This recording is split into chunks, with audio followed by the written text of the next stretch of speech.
بسم اللہ الرحمن الرحیم۔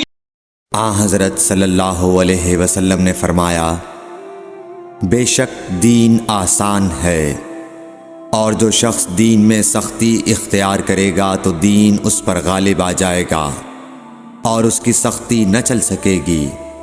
بس اس لیے اپنے عمل میں پختگی اختیار کرو اور جہاں تک ممکن ہو میانہ روی برتو، اور خوش ہو جاؤ کہ اس طرز عمل سے تم کو دارین کے فوائد حاصل ہوں گے، اور صبح اور دوپہر اور شام اور کسی قدر رات میں عبادت سے مدد حاصل کرو۔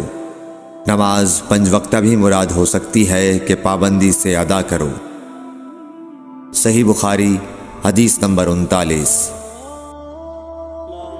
For more videos, subscribe my channel and also hit the bell icon, please.